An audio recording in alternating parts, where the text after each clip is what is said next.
Good evening students. बेटा आज हम पढ़ेंगे डेटा कलेक्शन एंड एनालिसिस। इसमें पहला आपका था सांख्यिकी, स्टैटिस्टिक्स क्या होता है। तो 3 अर्थों में इसका इस्तेमाल करते हैं। हम कहें राज्य और केंद्रीय आंकड़ा विभाग और अन्य संस्थान, जन्म और मृत्यु, विद्यालय उपस्थिति, बेरोजगार संख्या, कृषि और औद्योगिक उत्पादन आदि बहुमूल्य आंकिक तथ्यों या आंकड़ों का संग्रह करते देख सकते हैं। और दूसरे अर्थ में सांख्यिकी शब्द आंकिक या सांख्यिकी विधि या विधियों से अपना संबंध रखता है। इस अर्थ में सांख्यिकी कैसी आंकिक विधि या विधियों का ज्ञान कहा जाता है। इसका इस्तेमाल किसी क्षेत्र या समस्या संबंधित आंकिक तथ्यों का संग्रह वर्गीकरण करने, संक्षिप्त रूप में प्रस्तुत करने, विश्लेषण और व्याख्या करने आदि के लिए किया जाता है। मतलब या तो हम इसमें स्ट्रक्चर्स बनाते हैं, जन्म दर, मृत्यु दर, उपस्थिति, बेरोजगार संख्या, इन सब का डेटा रखते हैं, या फिर हम इसको एज अ विधि की तरह इस्तेमाल करते हैं। उसके बाद है इम्पोर्टेंस क्या है इसकी। तो कहते हैं साक्ष्यों या तथ्यों का संग्रह करने के लिए हम इसका इस्तेमाल करते हैं। आंकिक तथ्यों का वर्गीकरण और उसको ऑर्गेनाइज करने के लिए, समराइज करने के लिए इस्तेमाल करते हैं। संग्रहित साक्ष्यों और तथ्यों के आधार पर सामान्य परिणाम और निष्कर्ष निकालना और भविष्यवाणी करने के लिए हम इसका इस्तेमाल करते हैं। ठीक है जी।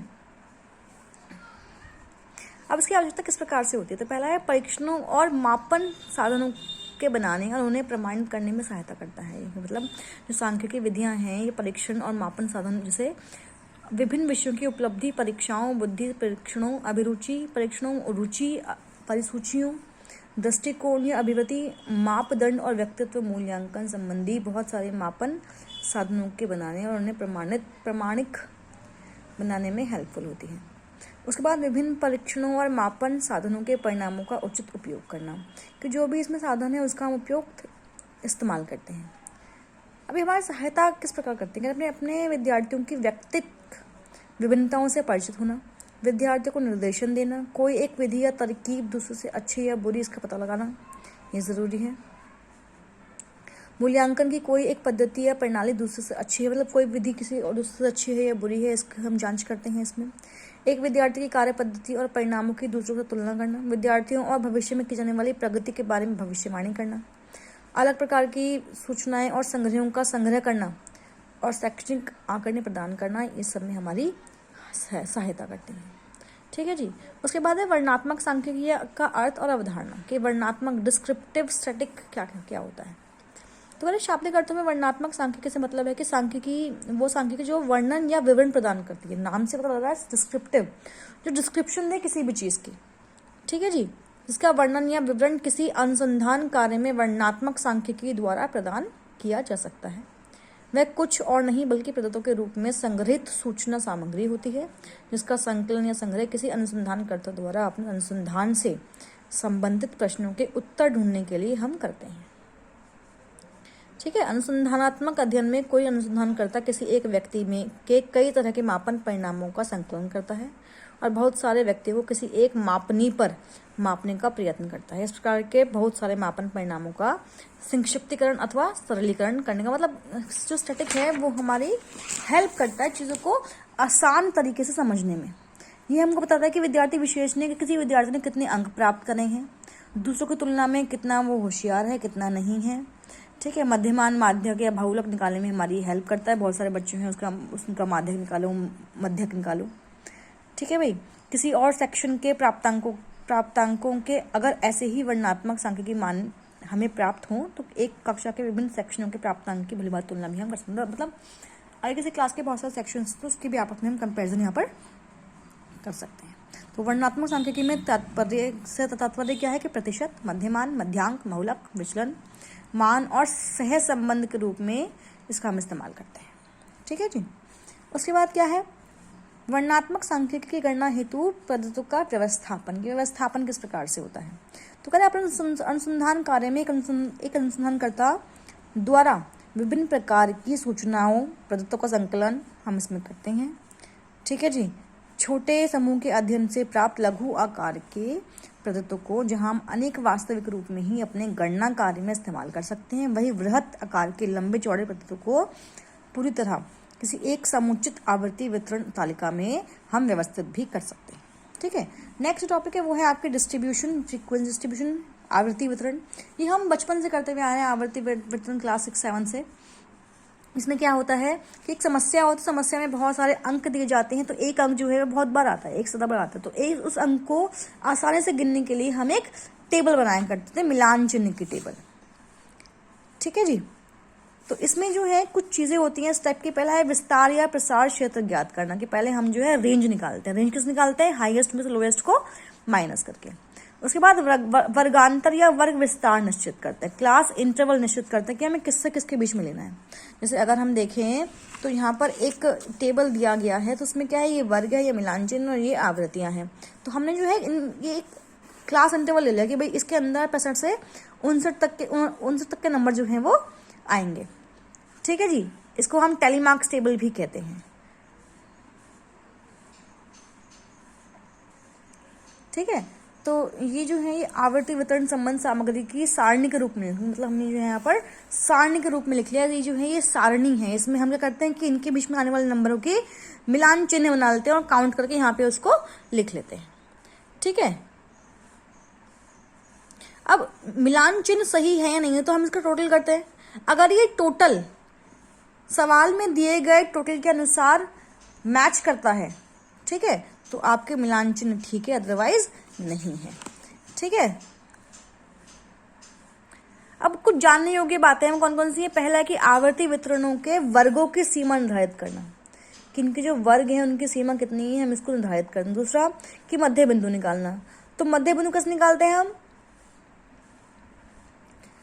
वर्ग का मध्य बिंदु बराबर लिखित निम्नतम सीमा प्लस लिखित उच्चतम माइनस लिखित निम्नतम सीमा डिवाइड बाय 2। ये एक फॉर्मूला होता है मध्य बिंदु निकालने का। आगे बढ़ते हैं। सेंट्रल टेंडेंसी कैसे निकालते हैं? केंद्रवर्ती मान या केंद्रीय प्रवृत्ति के मान किस प्रकार से हम निकालेंगे? तो पहली बात तो ये है कि यह एक प्रकार के श्रृंखला में सम्मिलित वस्तुओं का औसत या विशिष्ट मूल्य अथवा मान, इस कार्य श्रृंखला को इस औसत मान के रूप में सारांशित करना है। मतलब जिसे हम माध्य कहते हैं या अर्थमेटिक मीन कहते हैं, ये वो है। सेंट्रल टेंडेंसी में 3 चीजें आती हैं। अर्थमेटिक मीन मतलब मध्यमान, मध्यांक मतलब मीडियन, और बहुलक मतलब मोड। तो हम सब ने ये पढ़े हैं 9-10 में किस प्रकार से निकाला जाता है। तो पहला क्या है आपका मध्यमान। तो मध्यमान 2 तरह से होते हैं, या तो जो आपका डेटा है वो ऑर्गेनाइज्ड हो, मतलब ग्रुप्ड हो, या फिर वो अनग्रुप्ड हो। अगर अनग्रुप्ड है तो जितने भी टोटल आपको नंबर्स दिए गए हैं सबका टोटल कर दो और अपॉन में टोटल नंबर ऑफ आउटकम उसे डिवाइड कर देते हैं, आपको मध्यमान निकल आता है। लेकिन अगर वो ग्रुप डेटा है तो ग्रुप डेटा में निकालने के 2-3 तरीके होते हैं। तो पहला तरीका ये है डायरेक्ट मेथड। इसमें क्या होता है कि हमें ये दिया जाता है प्राप्तांक, ये आवृत्ति मतलब फ्रीक्वेंसी होती है। हम पहले मध्य बिंदु निकालते हैं। मध्य बिंदु कैसे निकलता है? इन दोनों को ऐड करके डिवाइड बाय 2 कर देते हैं, मध्य बिंदु आपका आ जाता है। फिर इसकी मल्टीप्लाई इससे करते हैं तो आपका एफ निकलता है। अब इसका टोटल कर लेते हैं, इसके टोटल को डिवाइड करते हैं हम फ्रीक्वेंसी के टोटल से, sigma F divide by sigma F.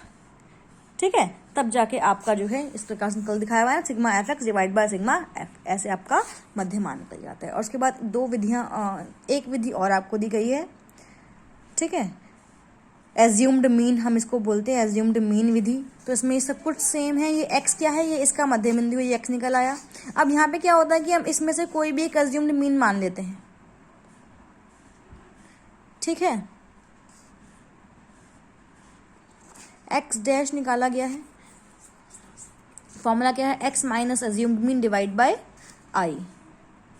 ठीक है। और फिर एफ एक्स डैश मतलब इसकी और इसकी मल्टीप्लाई की जाती है, तब जाके आपका ये डेटा आ जाता है। फॉर्मूला क्या है मीन का? A plus sigma F X divide by N into I. ठीक है भाई, इस तरह से आपका निकलता है मीन। उसके बाद क्या है आपका मीडियन। मीडियन क्या होता है? Mid point, mid number. अब इसमें 2 किस आते हैं, तो ऑड या इवन। तो पहले हम करते क्या है, डेटा को हम लगाते हैं आरोही क्रम में, असेंडिंग ऑर्डर में। और उसके बाद एक फॉर्मूला होता है, अगर ऑड है तो n+1 डिवाइड बाय 2। n क्या है? Total number. ठीक है जी। n+1 डिवाइड बाय 2 अगर जो टोटल काउंटिंग नंबर की ऑड है तो। ठीक है। और अगर इवन है तो क्या होगा? n/2 वह प्राप्तांक प्लस n/2 प्लस 1 वह प्राप्तांक डिवाइड बाय 2। इस तरीके से आप जो है अपना मीडियन निकाल सकते हैं फॉर अनग्रुप्ड डेटा। ठीक है जी। अगर डेटा ग्रुप्ड है तो क्या करें? तो उस केस में फॉर्मूला होता है मीडियन बराबर L plus n/2 minus F divide by F into I. I क्या है? ये h होता है इन दोनों के बीच का डिफरेंस। ठीक है जी। एल क्या है? Lower limit.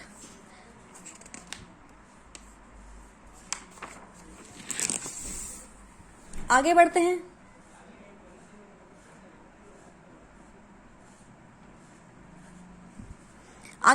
बहुलक। तो बहुलक निकालने का एक फॉर्मूला होता है, mode equals to 3 median minus 2 mean. ठीक है जी, मोड निकालने के लिए 3 मीडियन माइनस 2 मीन। इस तरीके से भी आप इस फॉर्मूले से आप अपना जो है बहुलक निकाल सकते हैं। ठीक है, आगे बढ़ते हैं कि जो आपका मध्यमान, मध्यांक मान या फिर बहुलक मान है वो किसको कब ज्ञात किया जाता है, मतलब हम किस चीज़ को कब निकालते हैं।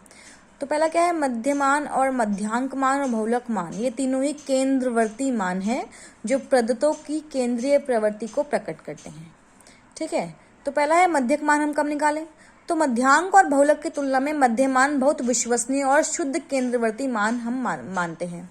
मतलब अगर एक बड़े समूह में से छोटे छोटे समूह लेकर उनके केंद्रवर्ती मान निकालने हों और दूसरे केंद्रवर्ती मानों की अपेक्षा मध्य मान में अधिक स्थिरता पाई जाती है, हमें यहाँ सबसे अधिक विश्वसनीय उत्तर शुद्ध केंद्रवर्ती मान की आवश्यकता हो, तब हम इसको यहाँ पे निकाल देते हैं। कह रहे मध्यमान बीजगणितीय क्रियाओं के लिए उपयुक्त रहने के कारण आगे के सांख्यिकी गणनाओं में उपयोगी होता है। मध्यमान निकालने में हमें तभी सभी प्राप्तांकों को बराबर का महत्व हम यहाँ पर देते हैं, सभी जो प्राप्तांक हैं प्रभावित होते हैं। मध्यांक कब निकालेंगे? मध्यांक एक श्रेणी का ठीक मध्य बिंदु होता है, इसके नीचे और ऊपर 50% प्राप्तांक पाए जाते हैं। मध्यांक मान पर वितरण या समूह के असामान्य प्राप्तांक का प्रभाव नहीं पड़ता है, अतः प्राप्तांकों का वितरण समान ना हो, उसमें असामान्य प्राप्तांक विद्यमान हो तो उस समय मूल्यांक मान ज्ञात किया जाना चाहिए। जब कोई ऐसा वितरण दिया जाए जो अपूर्ण हो तो ऐसी दशा में मध्य मान ज्ञात नहीं कर सकते हैं। ऐसी परिस्थिति में मध्यांक मान हम निकालेंगे। ऐसे मामलों में जहां उपलब्धि को परिणाम या मात्रा में व्यक्त नहीं कर सकते हैं, तब हम इसको निकालेंगे।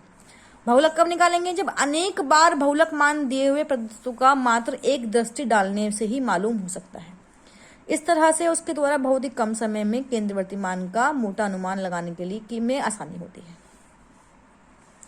कह रहे बहुलक मान दिए हुए प्राप्तांकों का वह प्राप्तांक जो सबसे अधिक बार दोहराया जाएगी। मतलब अगर आपको डेटा दिया गया है और उस डेटा को आप आरोही क्रम में लगाते हैं तो जो नंबर सबसे ज्यादा बार आया है वो आपका बहुलक मान बन जाता है। आगे बढ़ते हैं। आगे क्या है? विचलन के माप या विचलन मान। इसमें क्या होता है देखिए जरा, विचलन मतलब वेरिएबिलिटी।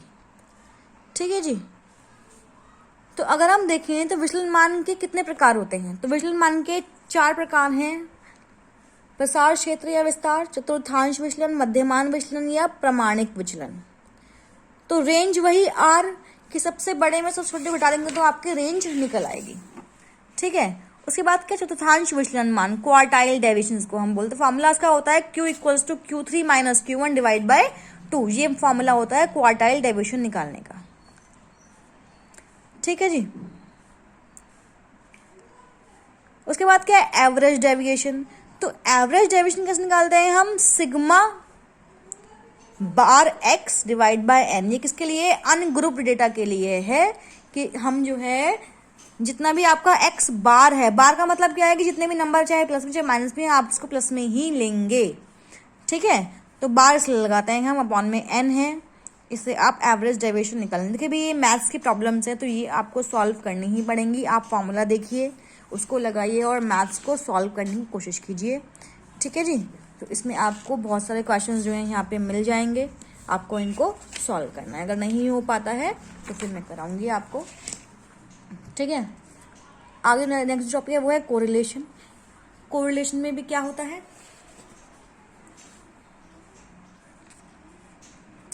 कोरिलेशन क्या है कि कई बार हम अध्यापकों के सामने ऐसे अवसर आते हैं जब ये जानना आवश्यक होता है कि विद्यार्थी की विभिन्न योग्यताओं में कोई संबंध है अथवा वे एक दूसरे से बिल्कुल स्वतंत्र हैं। रिजल्ट क्या निकलता है कि उपलब्धि उसकी सामान्य बुद्धि पर निर्भर करती है। तो पहला है, क्या विद्यार्थी की शैक्षणिक उपलब्धि उसकी सामान्य बुद्धि पर निर्भर करती है? क्या यह सही है कि बालकों की ऊंचाई उसकी आयु के साथ बढ़ती जाती है? क्या शरीर के आकार और सामान्य बुद्धि के बीच कोई संबंध होता है? तो ये कुछ प्रश्न हैं जिसके जवाब हमें सामान्य बुद्धि से निकालने पड़ते हैं। तो करें इस प्रकार के प्रश्न समस्याओं का जिनमें किन्हीं दो जल राशियों जैसे कि आयु और ऊंचाई, बुद्धि और उपलब्धि आदि में क्या संबंध है, ये जानना आवश्यक होता है। अच्छी तरह उत्तर सहसंबंध की सहायता से दिया सकता है। तो सांख्यिकी में हम विभिन्न प्रकार के सहसंबंध जैसे कि रैखिक सहसंबंधों, वक्र रैखिक, बाइसीरियल, आंशिक या बहु संबंध आदि की गणना करते हैं। ठीक है जी। नेक्स्ट जो है वो है आपका लीनियर कोरिलेशन। ठीक है भाई, तो यहाँ पर अगर हम देखें तो इस रूप में चल राशियां अथवा प्राप्तांक के समूह में हम सहसंबंध ढूंढ सकते हैं। तो पहला क्या है, positive correlation, negative correlation, coefficient of correlation. तो पॉजिटिव क्या होता है, अच्छा एक और गया शून्य सहसंबंध। धनात्मक क्या है कि जब एक चल राशि के बढ़ने या घटने पर दूसरी चल राशि में बढ़े अथवा घटे तो दोनों चल राशियों में धनात्मक संबंध होता है। मतलब एक के बढ़ने से दूसरा बढ़ जाए, एक के घटने से दूसरा घट जाए, तो उसको हम बोलते हैं धनात्मक सहसंबंध। ऋणात्मक कब होगा, जब एक चल राशि के बढ़ने या घटने पर दूसरी चल राशि घटे या बढ़े तो दोनों चल राशि के बीच ऋणात्मक सहसंबंध माना जाता है। ठीक है जी। शून्य कब होगा, जब एक चल राशि घटने बढ़ने का दूसरी चल राशि के घटने बढ़ने पर कोई प्रभाव ना पड़े, तो उसको हम बोलते हैं शून्य। और कोएफिशिएंट ऑफ कोरिलेशन क्या है कि दो चल राशियों के परस्पर सहसंबंध में हमें केवल इतना पता चलता है कि उनमें किस प्रकार का सहसंबंध है, परंतु सहसंबंध गुणांक में हमें इस सहसंबंध की मात्रा का परिमाण जानने का अवसर मिलता है। ठीक है, तो करें कि भाई उन दोनों चल राशियों के बीच संबंध कितना गहरा है हम ही जान सकते हैं इसके थ्रू। इसको हम बोलते हैं सहसंबंध गुणांक। इसको हम दिखाते हैं आर से। तो मोटे तौर पे अगर हम कहें तो इसमें हम खाली सहसंबंध गुणांक ही यहाँ पर प्राप्त करते हैं जो आपके सिलेबस में दिया गया है। तो यहाँ पे क्या है, कार्ल पियर्सन ने ये बताया था कि उनके सम्मान में इसे पियर्सन प्रोडक्ट मोमेंट विधि के नाम से भी जाना जाता है। ठीक है, सहसंबंध गुणांक निकालने की विधि जो है उसको हम बोलते हैं प्रोडक्ट मोमेंट विधि, क्योंकि कार्ल पियर्सन के नाम पर इसको रखा गया था। सिंबल क्या है इसका, आर। अब अन्य ग्रुप डेटा में हम आर को कैसे पता लगाएं, तो फॉर्मूला क्या होता है, आर का sigma X Y divide by under root sigma X square dot sigma Y square. ठीक है जी, ओके हो गए बाद। अब यहाँ पे जो है एक्स निकालें एक्स माइनस एम एक्स, और वाई कैसे निकालें वाई माइनस एम वाई। ठीक है, यहाँ पे एक टेबल आपको बनाकर दिखाई गई है, आप इसको रेफर कर लेंगे और इससे निकाल कर देखेंगे। उसके बाद क्या है, मध्यमान विचलन ज्ञात किए बिना प्राप्तांकों से सीधे ही आर कैसे निकालें। तो ये एक फॉर्मूला आपको दिया है डायरेक्ट आर निकालने का बिना मीन निकाले। यहाँ पे जो एम एक्स और एम वाई है ये मीन ऑफ एक्स नंबर से और ये मीन ऑफ वाई नंबर से। ठीक है, ये आपको निकाल के दिखाया गया है आगे भी। ठीक है, तो आज आप जितने भी क्वेश्चंस हैं ये आप कर लेंगे मैथ्स वाले। कोरिलेशन निकालना, क्वार्टर डेविएशन निकालना, मीन मीडियन मोड निकालना, ये आप ट्राई कर लेंगे। उसके बाद कल हम पढ़ेंगे डेवलपिंग रिसर्च डिज़ाइन। ठीक है।